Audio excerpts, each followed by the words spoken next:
Hi, magandang hapon po mga kababayan ko sa lungsod ng Maynila. Welcome po sa ating regular update itong mga nagdaang linggo at araw patungkol sa ating sitwasyon na siya namang pinangangambahan ng ating mga kababayan at siyempre ng mga tao sa pamahalaan. Mga kababayan, sana po ay nasa mabuti kayong kalalagayan at malusog na pangangatawan ngayong araw na ito. Ito po ay regular updating, hindi po ito yung ating capital report. But at the very least, we would like to keep updating you, no? If possible, every day, as much as possible, no? Para na sa ganoon, marami sa atin ay magkaroon ng idea on what is happening sa iba't ibang lugar sa lungsod ng Maynila, more than what they know on what is happening sa kanilang barangay, no? Mga kababayan, kung inyo pong mamarapatin, please do share to your friends and family and to sa ating mga OFW at immigrants na nag-aalala. Kasi marami ako laging natatanggap na message na mga netizen na yung kanilang mga kaanak na nasa Maynila, o pati yung mga taga Mindanao, Visayas, at Luzon, Northern Luzon at Southern Luzon, no? Na kung ano ang balita sa loob mismo ng Maynila sapagkat nandito ang kanilang mga anak, kaanak, mga magulang and so on and so forth. So please do share this broadcast to them as a matter of update, no? Mga kababayan, let me begin with the COVID situation today. Ngayon po ay meron po tayong 296 na infection, no? So, mga kababayan, ang ibig sabihin, kung kahapon nagkaroon tayo ng 400 na infection, kaya naman pala talaga kung tayo po ay magkakaisa. Kaya nyo po yan, pababain. Ang pagbaba ng COVID infection ay nakasalalay sa ating mga mamamayan, no? Kung paano tayo kumilos, kung paano tayo sumunod sa mga simple health protocol katulad ng pagsusuot ng mask at tamang pagsusuot nito, no? Binibigyan ko po ng diin yun, no? Yung tamang pagsusuot ng mask. So katulad kagabi na ako'y nag-ikot-ikot, may mga nakita akong pailan-ilan. Libawa bibigyan ko yung mga sample kung bakit at posibleng lumaki ang impeksyon sa loob ng bahay, no? May mga nakita ko ilang individual na nasa kainan na hindi naman mag-show tayong dalawang lalaki magkatabi at wala pang mask. Pero may mask naman, kaya lang nasa leeg lang. So mga kababayan, alam ko po there is discomfort in wearing mask. Opo, sa totoo po, yan nga, tilagyan ko na ng tali yung akin para lang sa ganun, hindi ko siya ma-misplace. No? These are simple steps that are duplicable that you can do also. No? Lagi ninyong isusuot ang mask ninyo at all time. Yan yung insidente sa labas ng kanyang tahanan, no? Meron naman ako nakita kahapon magbabarkadahan, no? Dahil sa inabot sila ng curfew at nag-stay na lang sila doon sa bahay ng kaibigan nila. Nakita ko naman na about 5 or 6 sila na nagiinuman. Okay ka kung mag-iinuman sa loob ng bahay, no? Huwag lang sa labas kasi bawal po uminom sa public places. Yan po yung tinatawag nating Ordinance 5555. Pero may napansin ako, no, yung magbabarkadahan, siguro about 20 years old, napansin ko, walang mga mask. Kaya wag tayo magtataka, mga kababayan, kapag lumalala yung impeksyon sa loob ng tahanan natin. Dahil hindi naman po pwedeng papasok ang gobyerno sa loob ng tahanan ninyo at kami ang magpabaston o magpapastol sa loob ng bahay ninyo. Yan ay inaasahan namin sa mga magulang o sa mga nakatatanda sa loob ng tahanan. Na itong mga simpleng bagay na ito na pagsusuot ng mask, paghuhugas ng kamay at pagpapractice ng physical distancing ay nakasalalay sa mga mamamayan. Sa atin, sa bawat isa sa atin. Kaya mga kababayan, mag-iingat kayo. Now, salamat sa Diyos ay meron naman pong nakaligtas na 295 na mga kababayan natin sa lungsod na ligtas na sa tiyak na kamatayan, no? At sana po maging takdang aral sa 295 na mga batang Maynila na nakaligtas na ngayong araw na ito at sila ay magaling na, no? Na sila ay manatiling sumunod at mag-ingat sa araw-araw na pamumuhay. Mga kababayan, nalulungkot po ako at 10 ng aking pamilya at ang aking mga kasamahan sa pamalang lungsod. Nakikiramay po ako sa 7 pamilya na namatay ang kanilang mahal sa buhay ngayong araw na ito. Opo, 7 po. Kaya 296 na impeksyon. Tingnan po ninyo. Talaga pong posibleng kumitil ng buhay ang impeksyon ng COVID-19. Sa 2,400,000 mamamayan ng lungsod ng Maynila, I hope you are watching. I hope you're seeing this number.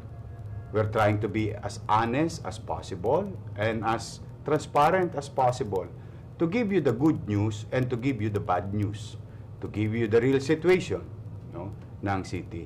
Sapagkat hindi po namin kakayanin ito ni Vice Mayor Hani Lacuna ng kamilang 2 at ang 10 ng aming mga kasamahang naglilingkod sa mamamayan. Kailangan po ang pakikiisa ng mga mamamayan. So, yan po mga kababayan, sa pamilya po ng 7 na namatay, ay nakikiramay po kami, no?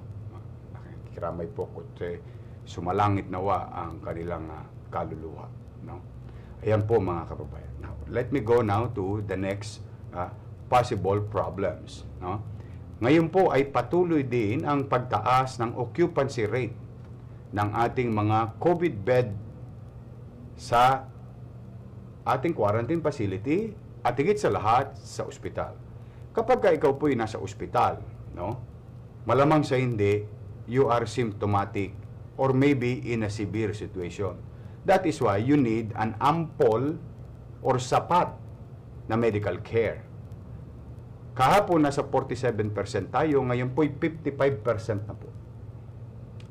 Patuloy na lumalago ang occupancy rate natin sa ating mga COVID bed hospital.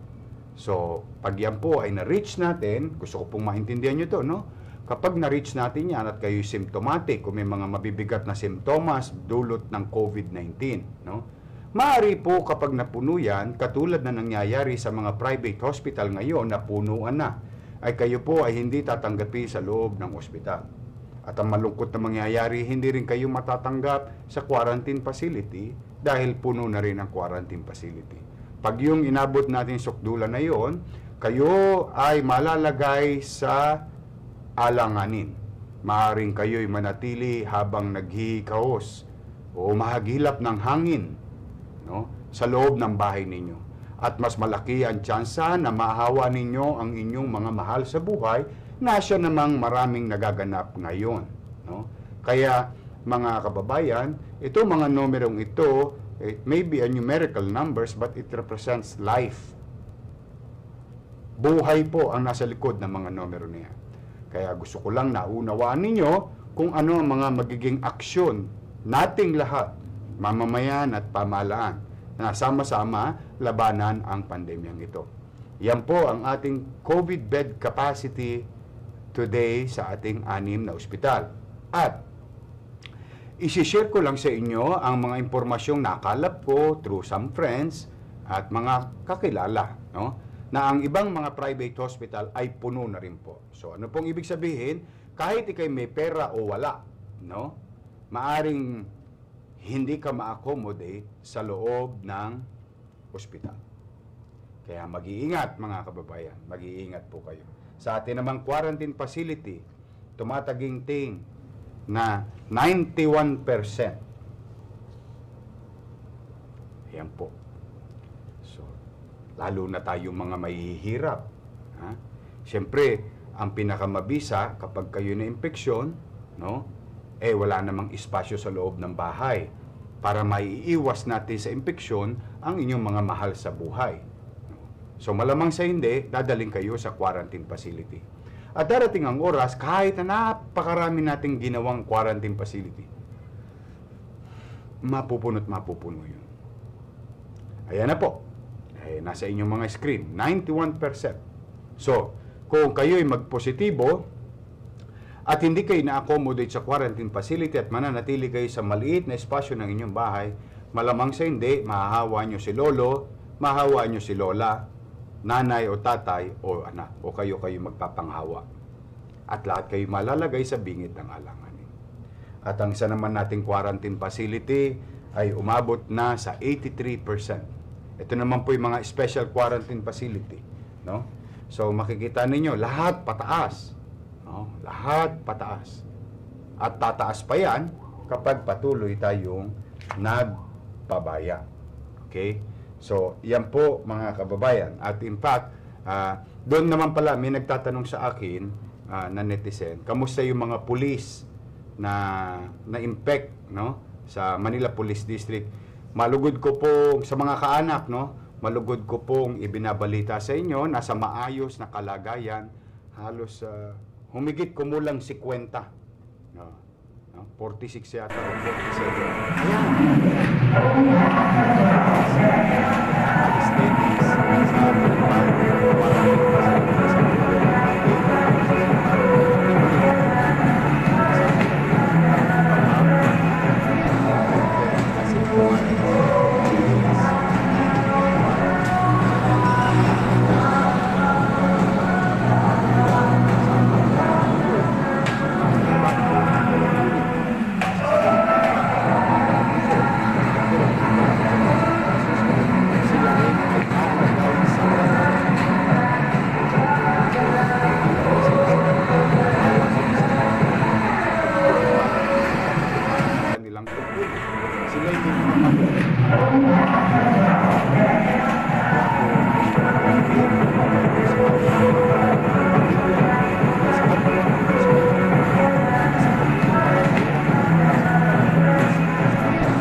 Sila. Oh, ayan, nakakatuwa naman.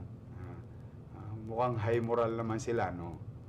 Kaya sa mga pulis Maynila, mag-iingat kayo. Alam ko, napakahirap ng pinagagawa namin sa inyo, kaliwat kanan, patupad dito, patupad doon. But, as I have said, tayong mga taong gobyerno ang inaasahan ng tao. May kanya-kanya tayong tasking.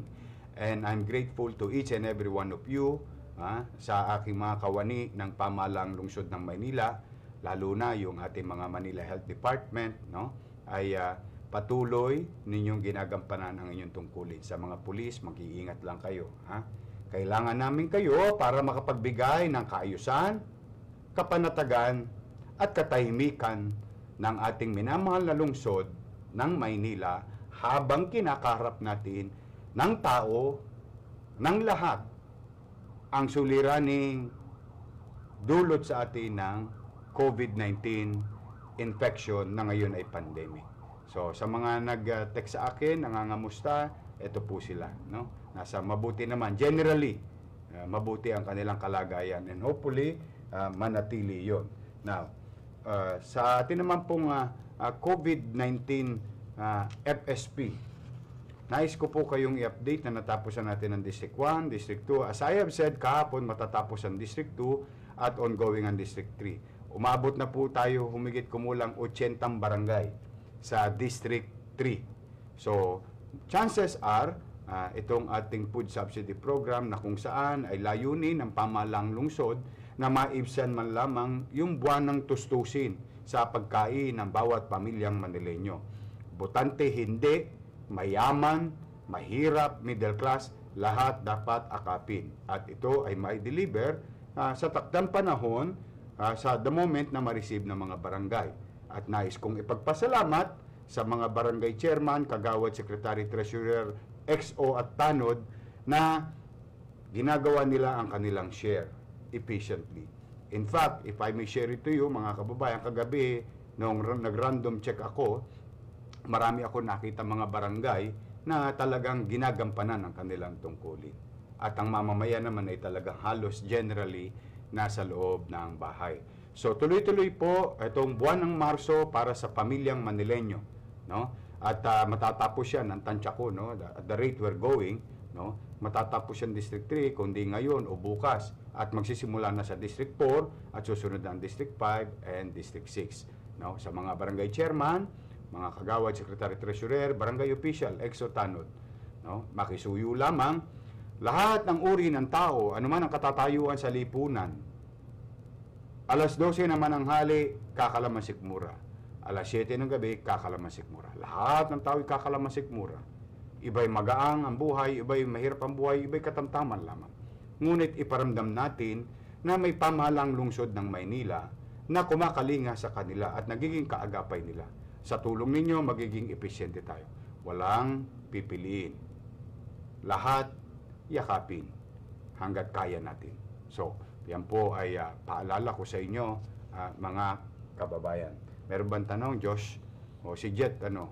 Opo, meron po. May COVID ba si Jet? Ba't ikaw na ngayon? Sumakit po yung likod niya. Sumakit. O Jet, pagaling ka. Oo. Tanong po sir ng netizen, saan daw po meron libreng swab test sa Maynila? Oh, that is a good question. Saan daw po may libreng swab test sa Manila? Taga Maynila, hindi taga Maynila. Kami po, for the past 1 year, ay nag-o-offer ng pre-swab testing. Okay. Now, marami pong area. Sa ospital, 6 po ang ospital namin. Pwede po kayo magpa-test doon at isasubmit yun sa Santa Ana Hospital, RT-PCR laboratory ng ating pamahalang lungsod. Now, ngayon naman, kung sakali hindi kayo taga Maynila, meron pa rin, tuloy-tuloy pa rin yung ating drive-thru sa Luneta Grandstand. Magpa-schedule lamang kayo at tsatsagain nyo lang, mga kababayan. May mga natatanggap ako na busy ang mga telepono. 4 po halos yung telepono na yun. Talaga pong tsatsagain nyo lang sapagkat marami po talagang humihingi ng tulong ngayon. Pero, mapa Maynila, hindi taga Maynila, kung gusto nyo lang ng kapanatagan, dahil kayo'y nangangamba, o dahil hindi naman kayo probable, hindi naman kayo suspected, kasi ang pamahalang lungsod ng Maynila ay may nilaan na testing capacity every day para sa mga probable and suspected cases. Ito yung base sa tracing na ginawa ng Manila Health Department. Ngunit nagpasobra din kami para sa pangkalahatan, no? Na mamamayan, na kung saan makapagbigay man lamang kami ng peace of mind. Both TY, laway-laway lang, tiyagaan lang. Para hindi na kayo gumastos ng 2,006 o minsan 4,000 pa. Ako, may kakilala akong mga ibang ospital Pag drive-thru, umaabot pa ng 10,000, 8,000. Ito man lang, maibigay namin sa inyo. No? Libre. Santa Ana, 6 yung ospital natin, at saka yung drive-thru. Meron pang tanong? Meron pa sir. Buwan-buwan daw po ba ang food box natin? Okay. Thank you, Josh. Sa nagtatanong na netizen, ang pangarap ko nung Disyembre, dala ng mga survey, no, na nailathala, mga kilalang survey company na naipalabas sa dyaryo at napabalita sa dyaryo, radyo at telebisyon. Ang sinasabi ay magkakaroon daw ng involuntary hunger sa 2021. At sinabi din na magkakaroon ng inflation, tataas ang inflation, no, sa 2021. Ngayon, kaya naglaan tayo ng pondo. Ngayon, para po maintindihan ng ating mga kababayan, ang pangarap ko, maitawid ko kayo ng 6 na buwan. Ibig sabihin, sa 2021, nagsimula noong Pebrero, maitawid ko kayo ng hanggang July, hanggat maaari. Hindi po yung garantiya, no? Pero pagsisikapan namin yan, na buwan-buwan, maibsan namin yung gastos o yung tustusin sa inyong grocery. So, mahirap, middle class, mayaman. Ang tanong, no, ay ito ba ay buwan-buwan? Sa awa ng Diyos, nakakadalawang buwan na po tayo. Doon sa ating vision o yung pangarap ng paghahanda na inaabatan natin na mas lalong lalala ang sitwasyon sa 2021, which is nangyayari na nga. So far, sa awa ng Diyos, ang lungsod ng Maynila ay nahihanda naman ng pamahalaang lungsod na maibsan yung inyong mga gastusin. So, yes, kung kaya rin lang naman namin, gusto ko buwan-buwan. Para by that time, dumating na yung pinangakong bakuna, makalatag na yung bakuna ng maayos, at nang sa ganoon ay magkaroon na tayo ng yung ating tinatawag na herd immunity para mag-normalize na yung pamumuhay ng tao, no? But for the meantime, sama nyo sa dasal na sana kayanin ng pamahalaang lungsod ng Maynila ang mga pananalapi na kakailanganin upang makabili ng mga pagkain upang maibsan yung mga gastusin ng mamamayan ng lungsod ng Maynila at ng bawat pamilya nito. Ito'y humigit kumulang 700,000 families every month. 700,000 families. Mahirap na pangarap. Pero sa awa ng Diyos ay namukhang natutupad naman yung ating pangarap para sa inyo. Yes, pipilitin natin maging buwan-buwan. At ako'y magsasabi naman sa inyo, pagkatukod na, magtatapat ako sa inyo. Hindi ako magkukubli. Pag alaws na.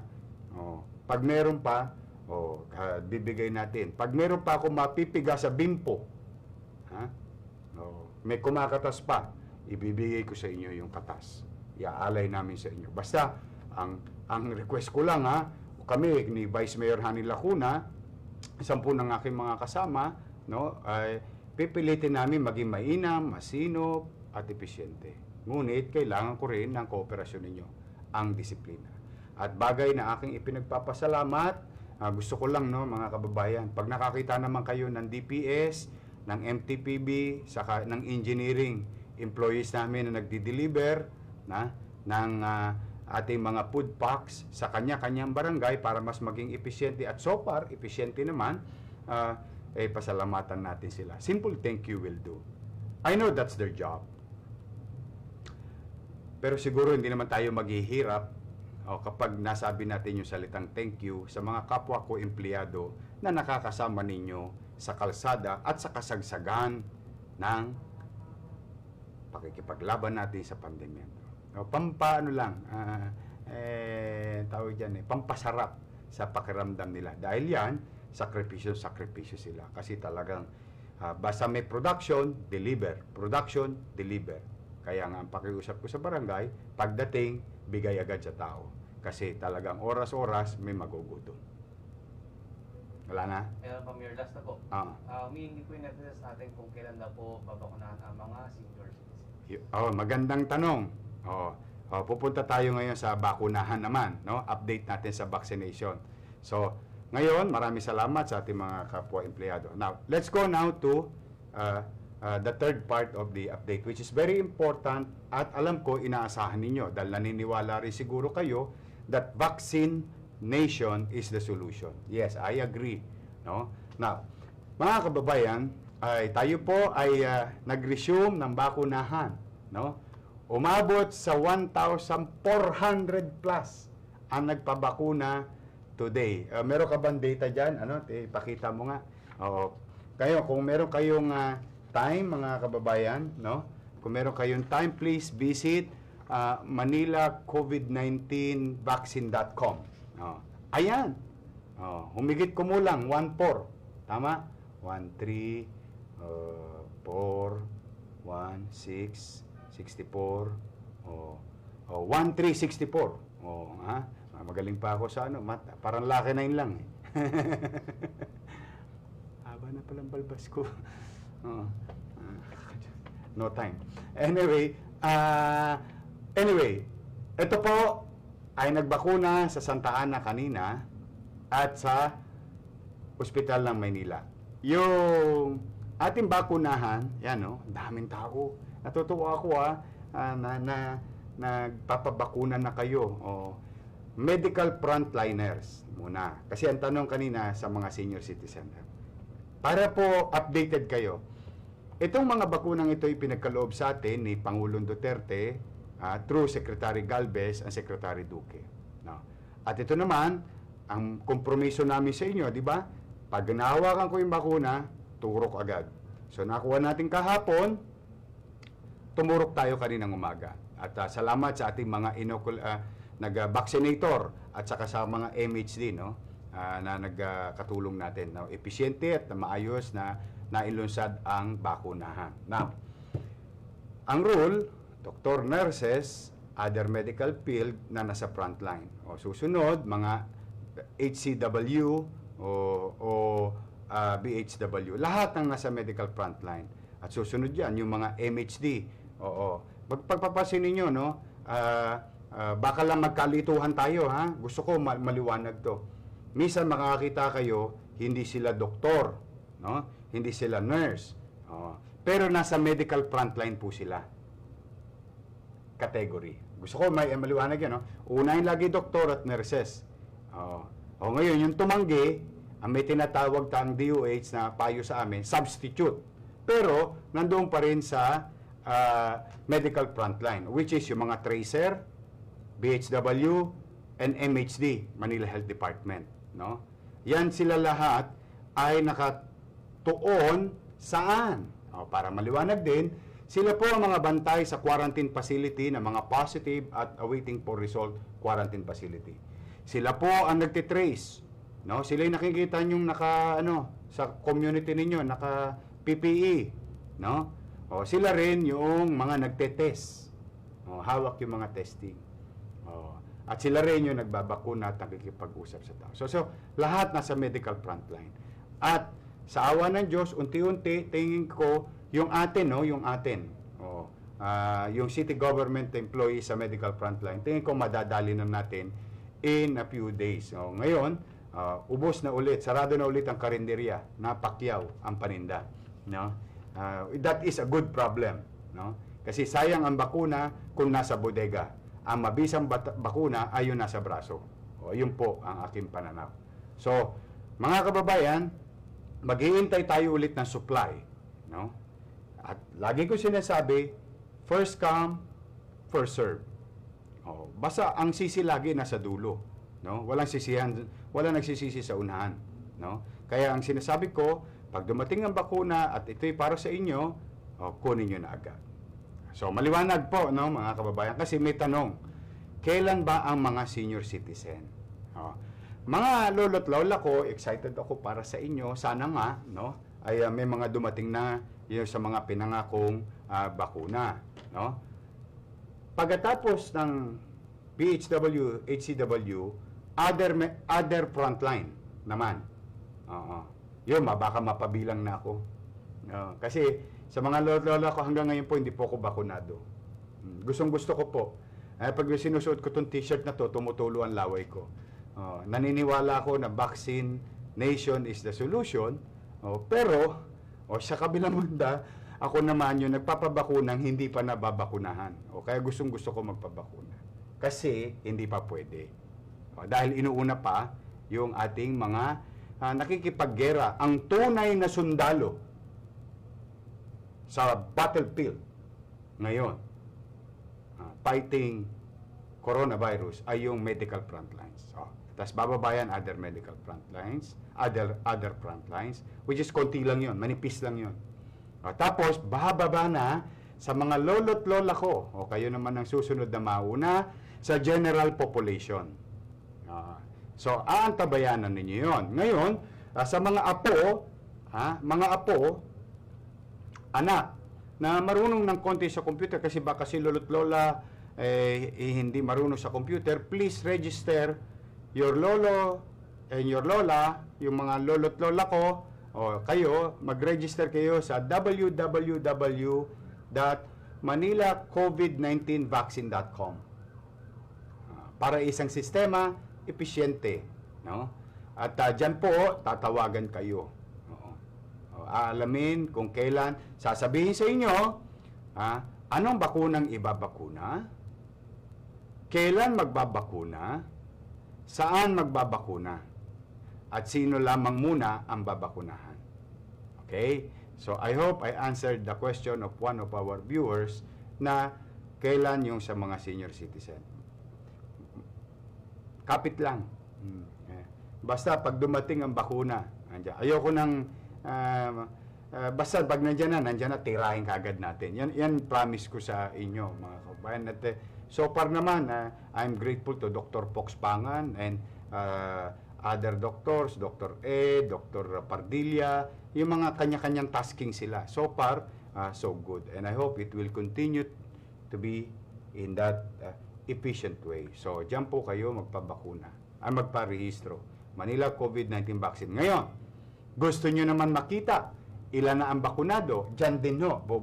I-click nyo lang yung button na vaccinated.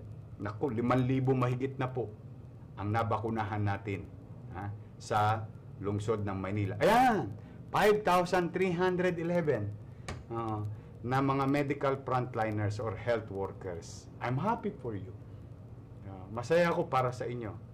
At least nagkaroon kayo ng kapanatagan. Kasi may mga datos kami, although hindi ko masasabing conclusive na ito. Sa mga medical frontliners, o sa frontline. So, para maliwanag lang tayo. May mga data kami na sa libo-libong nabakunahan na health workers.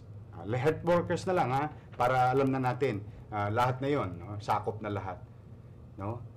Doon sa 102, yung yesterday data, na infected na health workers, 10 lamang ang naimpeksyon ng COVID-19 after mabakunahan. Yung 92, hindi bakunado. Pero yung 2,000, 3,000 mahigit na bakunadong health workers, hindi po sila na-infect. Mayor, posible naman yun na hindi sila na-infect. Kasi hindi naman sila magkakakilala. Tama po kayo. Pero tandaan ninyo, ang pinag-uusapan natin, Ospital ng Maynila, Ospital ng Santa Ana, Ospital ng Sampaloc, Justice Abad Santos Hospital, Ospital ng Tondo, Ospital ng Gat Andres. Diyan po nagkaroon ng impeksyon sa loob ng building. Mga kaibigan, kasama nila to nagtatrabaho sa loob ng ospital. Napakalaking porsyento o probabilidad na nag-usap-usap yan. Nagpangi-pangita yan because that's their workplace. But despite of that, most of them did not get infected sa isang non-vaccinated na na-infection. Ayan lang gusto ko lang. Hindi yan conclusive, pero yan po ay sinishare ko lang sa inyo. Na napakalaki ng porsyento na tumatalbog yung COVID-19. But, hindi po yan pwedeng sabihin, yan ang conclusion natin. Sinishare ko lang yung data ng city. Para lang sa decision making natin, sa personal decision making natin, mga medical frontlines, alam natin ano yung pinipili nating desisyon. Guided lang kayo, no? So muli, I hope naiintindihan ninyo. Meron ba ako nakalimutan na walang tanong? May umabol po, sir. Tanong, sige. Miss po ata kayo, tatanong po sila kung mag-ikot daw po kayo ulit mamayang gabi. Hindi ko sasabihin.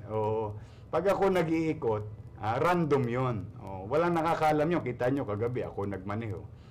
Kasi gusto ko, totoo bang ginagawa ng LESPO ang trabaho nila? Totoo bang ginagawa ng barangay yung trabaho nila? Totoo ba na ang tao sa Maynila ay marunong sumunod?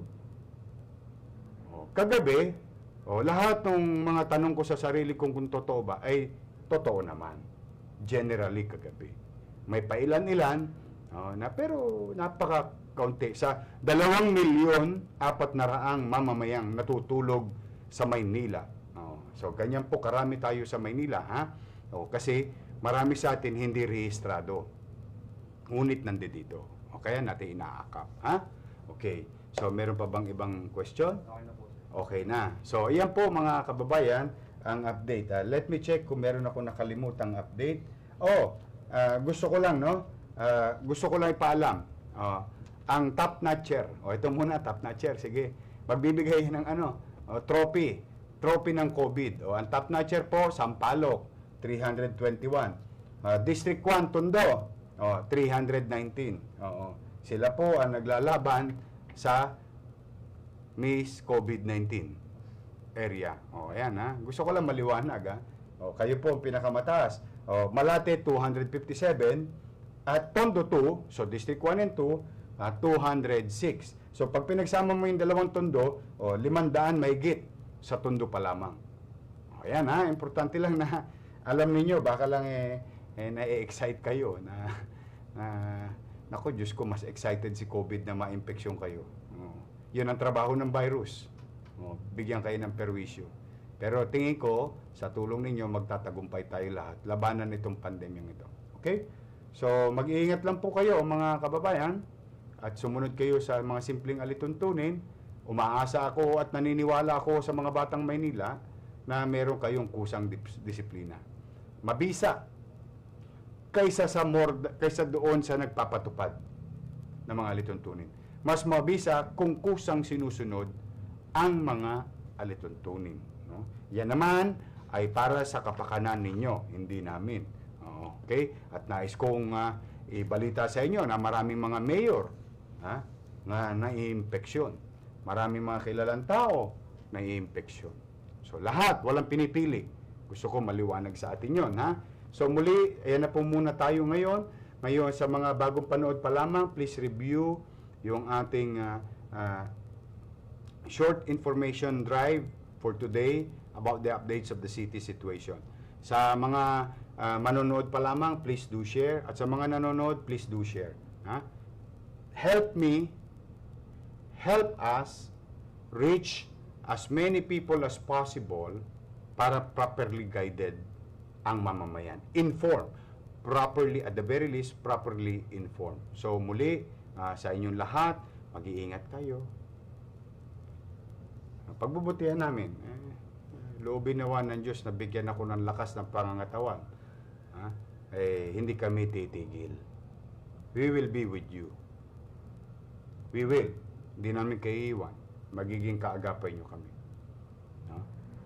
So, ngayong gabi, bago kayo matulog, kung hindi kalabisan, isama natin sa panalangin ang mga taong may sakit na naway maligtas na sila sa posibleng kamatayan dulot ng impeksyon ng COVID-19. Hagkanawa sila ng kamay ng Panginoon Diyos. Ipanalangin din natin ang ating mga kababayan, kakilala, kaibigan, o kapitbahay na nasawi dulot ng COVID-19. Naway patawarin sila ng Panginoon Diyos sa kanilang mga kasalanan nung sila'y nandito pa sa sanlibutan. At tanggapin siya sa kaharian nito. Tanggapin sila sa kaharian ng Panginoon Diyos. Ipanalangin din natin ang mga pamilya, ng mga naulila, ng mga nangamatay. Na sana ibigay sila ng katatagan sa kanilang damdamin at pananaw. Na kinakaharap nila ang darating ang mga araw, linggo, buwan at taon na wala na ang isa sa mahal nila sa buhay. Nalulungkot kami. Muli ako'y nakikiramay. Ipanalangin na rin natin ang mga nahihirapan na naway bigyan ng pagkakataon ng Panginoon Diyos na sila ay makauna sa kanilang kalugmukan. So muli, magandang hapon po. Mag-iingat kayo. And again, please wear your mask. Please wear your mask properly. Wash your hands and practice physical distancing. For now, yan po muna ang epektibong pamamaraan nang hindi tayo mahawaan ng COVID. At pag nangyari yun, patuloy tayong makikipaglaban na itaguyod ang kabuhayan ng ating mga mahal sa buhay. Ang malusog na nanay, malusog na tatay at lolo't lola, o anak na naghahanap buhay, ay mas may tsansang magapagharimunan o may mapagharimunan sa kanilang hapagkainan ang bawat pamilya. Mahirap at papahirap ang buhay natin. So kaya gusto ko makapaghanap buhay kayo. Pero huwag nyo sanang talian ang kamay ng gobyerno sa pamamagitan ng pagpapabaya sa ating mga sarili para maitulak tayo na magsara ang ating barangay, ang ating distrito, ang ating lungsod o ang ating bansa. Mas maraming magugutom. So muli, kailangan ko po ng tulong ninyo, mga kababayan kong Batang Maynila. Magandang araw. Pagpalain nawa kayo ng poong may kapal. Manila, God first. Thank you.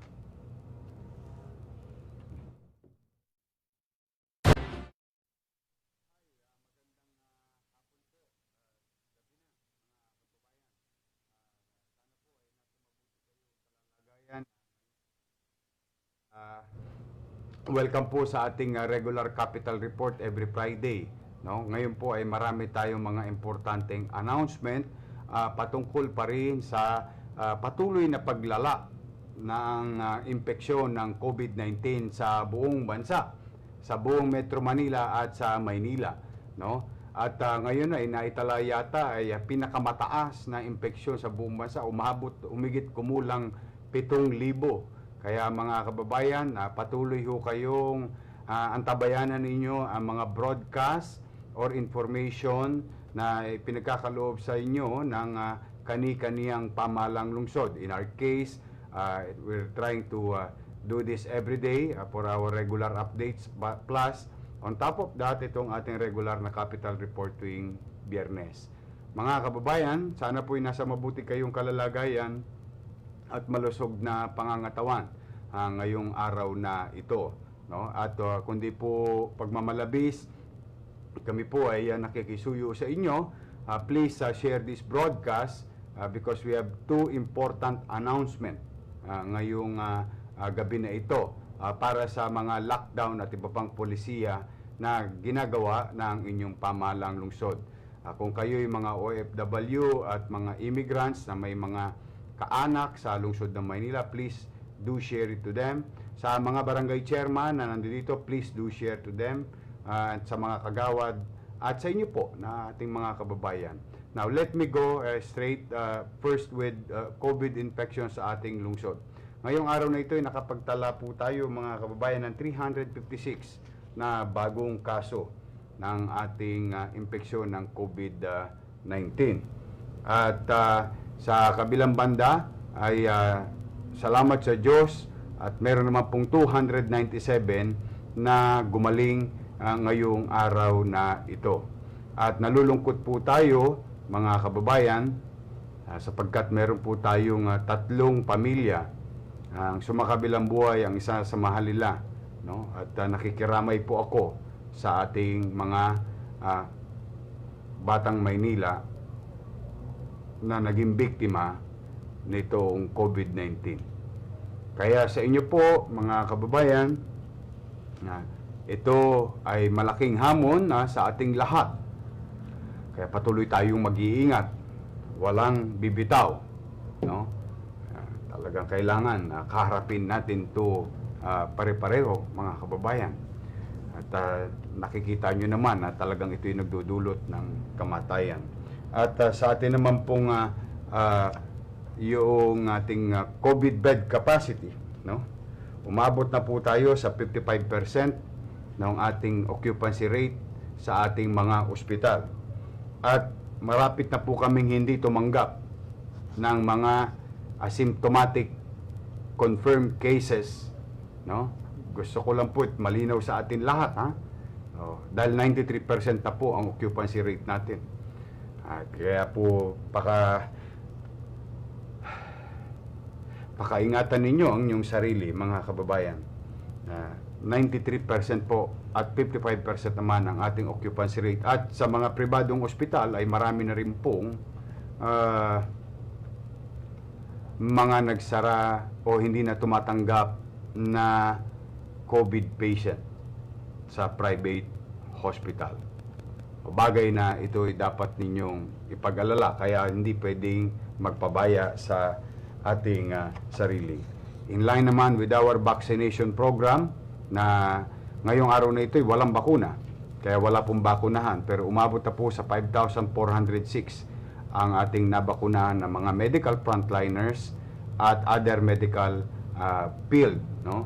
At pribado at pampubliko, mga kababayan. Mga kababayan, nais ko pong ipagbigay alam sa inyo, and I hope you stay with us. At ako po'y may pinirmahan na bagong 2 executive order na patungkol sa lockdown, karagdagang mga barangays na mala-lockdown sa darating na mga araw. Mga kababayan, please do share this broadcast, especially if you know somebody from the following barangays na aking i-mention. I just signed Executive Order Number 8, an order declaring certain barangays or portion thereof of the city as critical zone per zoning containment strategy in order to provide rapid response operation to contain the resurgence and spread of COVID-19. At babasahin ko po yung dulo.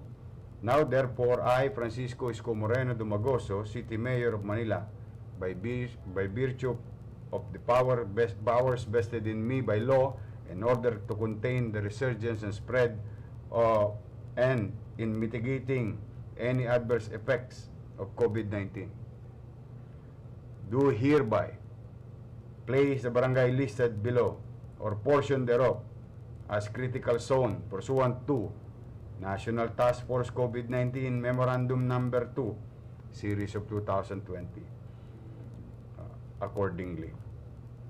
Per item 7.3, relation to 8.1.3.1 thereof, the identified geographical units shall strictly observe the health standard protocols and medical and non-medical intervention applicable for enhanced community quarantine for a period of 4 days, commencing on March 22, 2001, 12:01 a.m. and ending on March 25, 2021, 11:59 p.m. For purposes of disease surveillance, massive contact tracing and verification of testing and rapid risk assessment as the city's response measure to the imminent danger posed by resurgence of COVID-19 and its variants.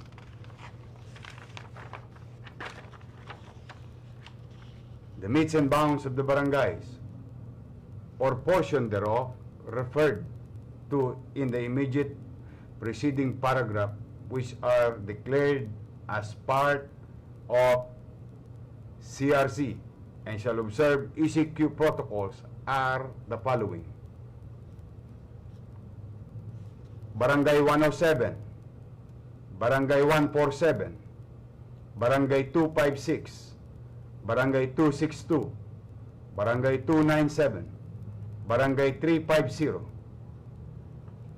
Street Lockdown, Barangay 353, Kusang Loob Street, Santa Cruz, Barangay 385, Barangay 513, Barangay 519, Barangay 624, Clustering Lockdown, Barangay 658, Building NYK Philship Management, then Barangay 696 and Barangay 831.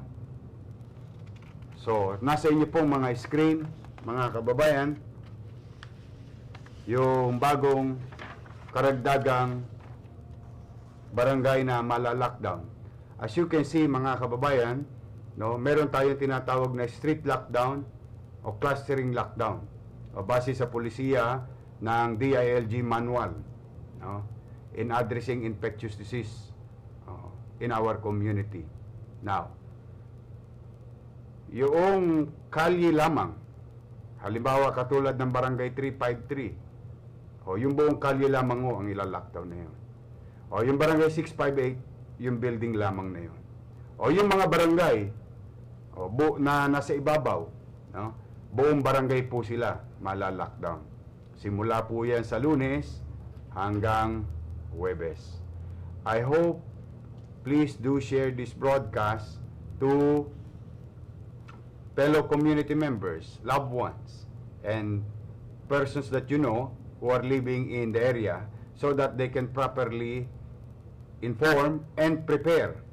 As we have been doing, ina-announce natin 2 days before para hindi naman mabigla yung ating mga kababayan, no, na mahirapan at kaya kumisan ay ginagawa namin ngayon ay street lockdown at saka clustering lockdown para yung iba namang mga mabubuting mamamayan na nagdidisiplina ay hindi naman madamay sa perwisyo ng posibleng iilan na nagpapabaya. So, ganyan po ang makikita po ninyo from time to time, mga kababayan. At sa awa ng Diyos, nakaraos na yung nakaraang linggo na lockdown. Ngayon, kasalukuyan, meron tayong 6 na lockdown. Ngayon, nadagdagan tayo ng 14 na area na mala-lockdown.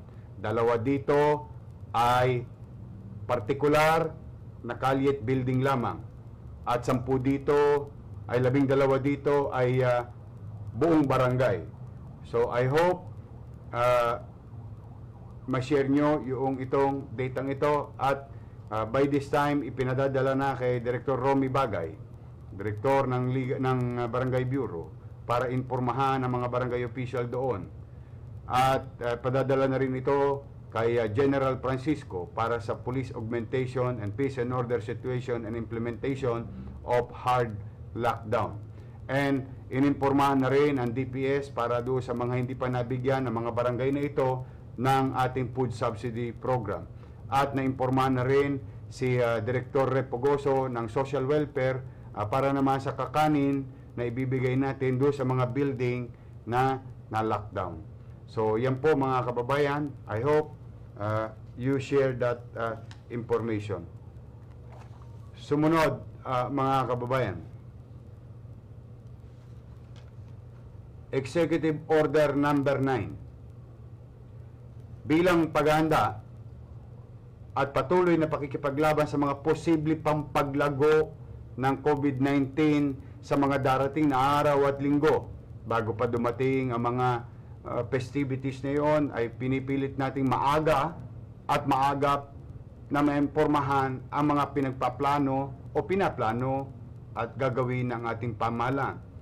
Hindi po maiwasan na darating ng ilang araw o isang linggo mahigit ay magsisimula na po tayong mga Katoliko na mag-conduct noong o yung ating tradisyon at pananampalataya patungkol sa Semana Santa.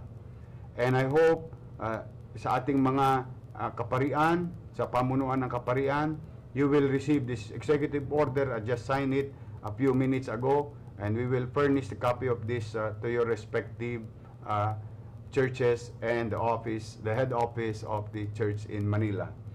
Now, let me read.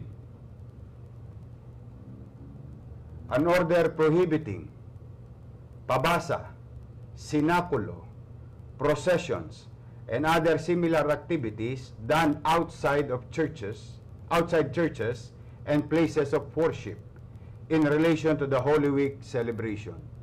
So, inaabatan ko na po at pinaaga ko na sa inyo ang impormasyon para kayo'y makapaganda. Whereas the Holy Week or Semana Santa will be celebrated by members of the Catholic faith from March 28 to April 4, 2021. Whereas as part of the celebration of the Holy Week, Catholic faithfuls traditionally engage in religious activities such as, but not limited to, pabasa, sinakulo, o procession, and other similar activities which normally attracts crowd or result to mass gatherings. Whereas over the last few weeks, there has been alarming spike in COVID-19 infection, not only in the city of Manila, but also in Metro Manila and its neighboring provinces. Whereas the activities in relation to or during the Holy Week celebration, if not regulated, can be surely an easy medium of COVID-19 spread and transmission, thereby endangering public health and well-being and safety. Whereas Section 16 of the Local Government Code 1991 empowered the city mayor to carry out such measure as necessary to protect and promote health and well-being and for its constituents, and to take measures that are intended for general welfare. Now therefore, I, Francisco Moreno Dumagoso, City Mayor of Manila, by virtue of the power vested in me by law, do hereby order Section 1, prohibited activities done outside churches as part of the Holy Week or Semana Santa celebration. The following activities are hereby prohibited when done outside churches or places of worship: pabasa, sinakulo, procession, and other similar activities. Section 2. Religious activities inside churches or places of worship, or religious rites and activities inside churches or places of worship must strictly adhere to the prevailing interagency task force omnibus guidelines on the implementation of community quarantine, which allows religious gathering for worship services up to 50% of the seating capacity in the areas under General Community Quarantine or GCQ. Section 3, the Manila Public Information Office is hereby ordered to cause the immediate dissemination of this executive order to the churches and religious leaders for the information and guidance and compliance. Section 4, the Manila Barangay Bureau. The Manila Barangay Bureau MBB shall take necessary action to effect the widest dissemination of this executive order to the concerned barangay officials for their implementation. Section 5, Effectivity Clause. This order shall take effect immediately. All orders, rules, regulation, and issuance as part thereof, which are inconsistent with the order, are hereby repealed, amended, or modified accordingly. Done in the City of Manila, 19th day of March in the year of our Lord 2021. Signed, yours truly. So mga kababayan, ipinagpapauna ko na para sa paghahanda po ninyo ay kailangan po muna natin wag gawin ang mga bagay na nakasanayan natin, tradisyon at pamamaraan pagsasampalataya sa labas ng simbahan. Ngunit tuloy pa rin natin, tayo'y magiging taimtim na ipagdiriwang, gugunitain ang Semana Santa, ngunit ito'y kailangan magkaroon tayo ng takdang disiplina. So, konting pagbabago lang, mga kababayan. Ito naman ay para sa ikabubuti ng lahat at magkaroon tayo ng kapanatagan sa buhay. Alam ko po, mahirap yan bilang isang Katoliko para sa ating lahat, ayon sa ating pananampalataya at paniniwala. Ngunit ako'y buong kababaang loob na nakikisuyo at nakikiusap sa liderato ng simbahan at mga organisasyong pang-espiritual ng kanya-kanyang komunidad. Tayo po ay sumunod sa alituntuning ipatutupad natin sa darating na mga linggo pa. Ngunit ngayon pa lamang ay inaabiso na namin upang kayo'y makapaghanda, makapaggaya na magagawa pa rin natin ang mga bagay-bagay patungkol sa Semana Santa o sa loob ng simbahan. Ako'y umaasa sa liderato ng simbahan na patuloy na mag-iingat katulad ng nagawa nyo na sa maraming linggo, araw at buwan. I believe in you. I believe in the church leadership. I believe in our priests that we will help each other and cooperate. So sa inyo naman mga kababayan, gusto ko pong malaman ninyo na patuloy pa rin ang paglago ng COVID-19. Ayaw ko pong mag-lockdown. Deep inside me, with all honesty, mabigat na mabigat sa kamay ko ang pagla-lockdown pag pinipirmahan ko na po yung mga bagay na yan. Ngunit it is quite unfair to other communities na sila ay nagdidisiplina, nag-iingat, at ang ilan naman nagpapabaya. Kaya maasiman ng sukay kailangan kong inumin. Kailangan natin gawin upang maproteksyonan pa ang higit na nakararami. At I hope walang lalabag sa mga alituntuning ito sapagkat alam nyo naman po, sa Maynila, pag tayo nag-lockdown, mahigpit po itong pinatutupad ng inyong pamahalaang lungsod at binibigyan na direktiba kay General Francisco 10 ng ating mga kapulisyan na ito'y patupad ng tama at pantay-pantay. So muli, ako po'y nananawagan sa inyo, mga kababayan, please do share this information. At dito lamang po kayo humingi ng impormasyon sa aming mga Facebook page na opisyal. At please help us disseminate this information to others. So muli mga kababayan, kaya lamang po mga importante munang tungkol sa ating capital report, and we will try to update you on other matters, but this is most important one for now in the coming days ng ating pakikipaglaban together, no, against the COVID-19 infection. So muli mga kababayan ko, nakikisuyo ako sa inyo. Ingatan ninyo ang inyong sarili. Pagmalasakitan ninyo ang inyong sarili. Ayaw ko pong ihinto ang trabaho ninyo. Ayaw ko dahil alam ko umaasa sa inyo ang inyong mga anak, ang inyong mga pamilya. Ngunit pag kayo naman ay nagpabaya, mababaliwala lahat ang pagsisikap ninyo. Dahil alam naman natin na kapag na-infeksyon tayo ng COVID-19, may posibleng kapahamakan na magdulot pa ng kamatayan. Kaya gusto ko nakapaghahanap buhay kayo, gusto ko nakapagtatrabaho kayo, pero gusto ko rin nagkukusang disiplina kayo.